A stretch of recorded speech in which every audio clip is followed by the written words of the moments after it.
They told me I might never walk properly again, that I'd need lifelong medication.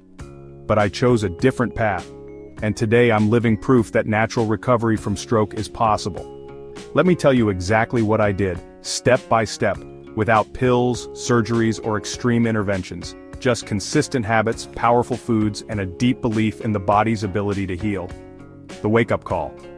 My stroke came without much warning. One side of my face drooped, my speech slurred, and my right arm went numb.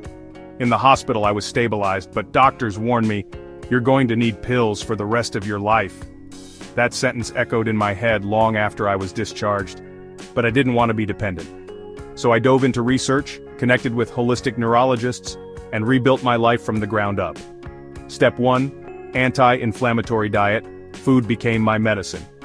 I eliminated all processed foods, especially sugar, refined carbs, and industrial seed oils like canola and soybean. Why? Because post-stroke brains are flooded with inflammation, and these foods make it worse. I focused on healing foods. Wild-caught salmon, rich in omega-3s, helps repair brain cells. Blueberries and pomegranates packed with antioxidants that reduce oxidative stress. Avocados, walnuts, and olive oil, healthy fats to fuel neuroplasticity. Turmeric with black pepper, a potent anti-inflammatory duo I added to everything. Instead of coffee, I drank green tea with lion's mane mushroom extract, known to stimulate nerve regeneration. And hydration, lots of it. I drank 2 to 3 liters of water daily, often infused with lemon, cucumber, and ginger to support detoxification and circulation. Step 2, daily movement. Even when it was hard. After the stroke, my right side felt disconnected, but I didn't wait for motivation. I started small gripping a stress ball, rolling my ankle, doing finger stretches while lying in bed. Then came daily neuroplasticity-based exercises. Mirror therapy, moving my unaffected side while watching in a mirror to trick my brain. Walking slowly while visualizing each step before taking it. Balance drills on a yoga mat. Eventually, light tai chi and water-based exercises. Exercise increases brain-derived neurotrophic factor, BDNF, like fertilizer for the brain. The more I moved, the more I reconnected with my body. Step 3, breathwork and mindfulness, calming the nervous system. A stroke isn't just physical, it's a trauma. Stress, fear, and anxiety flood your system. I realized I had to heal emotionally too. Every morning I practiced deep diaphragmatic breathing. Inhale for 4 seconds, hold for 7, exhale for 8. This regulated my heart rate and blood pressure naturally. Then I added box breathing, 4-4-4-4 to increase oxygen flow. Body scan meditation to reconnect my brain with every muscle. Gratitude journaling to rewire my mindset from victim to victor. Stress raises cortisol, which constricts blood vessels. Terrible post-stroke. Calm was my secret weapon. Step 4, sleep, where real repair happens. I used to think sleep was a luxury. After my stroke, I learned it's essential. During deep sleep, the lymphatic system clears waste from the brain. Miss this, and your brain literally drowns in toxins. So I built a sleep routine.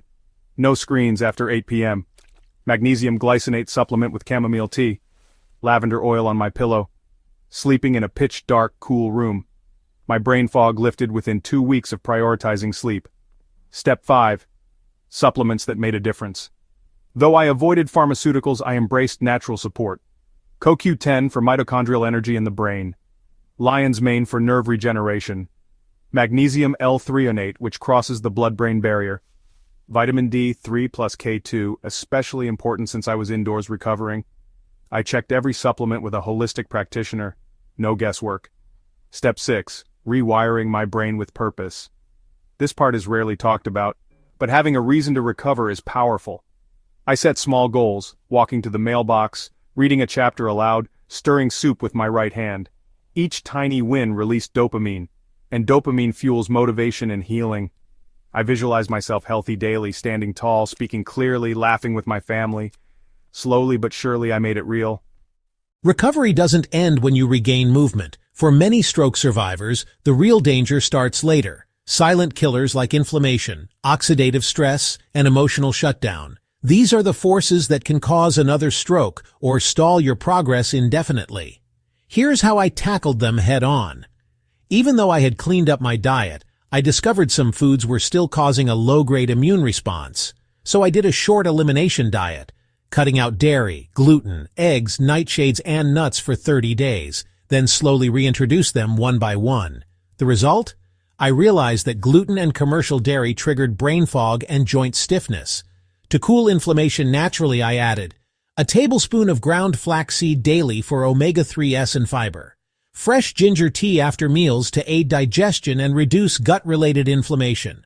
Cilantro and chlorella to help remove heavy metals, often overlooked contributors to neurological damage. Red light therapy, also known as photobiomodulation, may sound high-tech, but it's completely natural. Using red and near-infrared light at specific wavelengths, it penetrates the skull and stimulates cellular repair. I used a small red light panel on the back of my head and temples daily for 15-20 minutes. Clinical studies show this. Improves mitochondrial function in brain cells, boosts ATP production, cellular energy, reduces post-stroke inflammation. The result for me? Sharper memory, faster word recall, and a calmer nervous system, especially on days I felt mentally foggy. Free radicals wreak havoc on healing brain tissue. So I focused on building an antioxidant shield with herbs like Gotu kola, known as the brain herb in Ayurveda. It supports cognitive function and circulation. Ginkgo biloba improves blood flow to the brain and helps with memory. Rhodiola rosea helps manage stress and supports neuroprotection. I drank these as teas or tinctures, rotating every few weeks to avoid adaptation. Once I got basic movement back, I started doing neurocognitive training daily. Not with expensive tools, but simple, strategic exercises, memorizing grocery lists without writing, doing math in my head while walking, learning a new language for 10 minutes daily. These created new neural pathways, which helped me regain confidence and speed in thinking. The emotional aftermath of stroke is often ignored. I carried fear of collapsing again, of being a burden, of never feeling normal.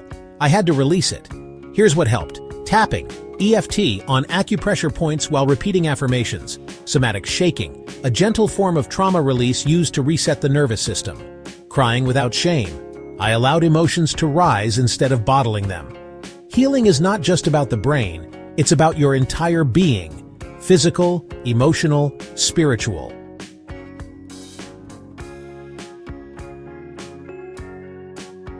Small daily habits were the foundation of my long-term recovery. What you do every day, how you eat, think, move, and rest, literally rewires your brain. These weren't big changes, but they were consistent, and they worked. Instead of scrolling or watching the news first thing, I created a healing ritual. Hydration with warm lemon water and a pinch of sea salt. 10 minutes of alternate nostril breathing to balance left and right brain hemispheres. A cold face plunge or short cold shower to stimulate the vagus nerve. Walking is underrated. It's a natural cross-body movement that engages both brain hemispheres. I made it non-negotiable. 30 minutes every day, barefoot on grass when possible.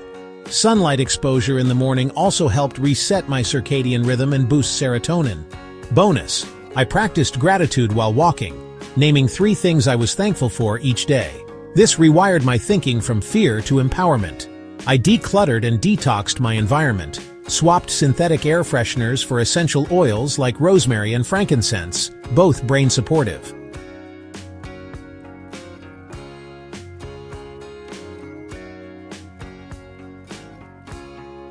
Replaced toxic cleaning supplies with vinegar and Castile soap. Added houseplants like spider plant and peace lily to clean the air. Rest is not laziness, it's therapy. Some days I didn't feel productive. I gave myself permission to nap, listen to music, and just be.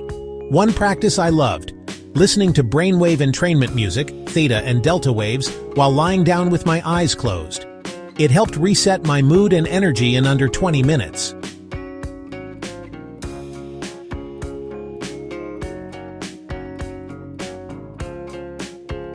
I unfollowed accounts that filled me with fear. I joined online forums for stroke survivors focused on natural healing.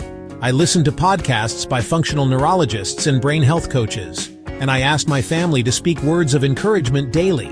It may sound small, but positive language reshapes neurobiology. Stroke recovery isn't a one-size-fits-all journey, but natural healing is possible, with intention, patience, and the right tools. If you found this story helpful or inspiring, I invite you to subscribe to this channel, Live Healthy Every Day. It means a lot and helps this message reach more people who need hope. Have you or someone you love experienced a stroke? Share your experience in the comments. I'd love to hear your story. And don't forget to follow for more natural healing insights every week.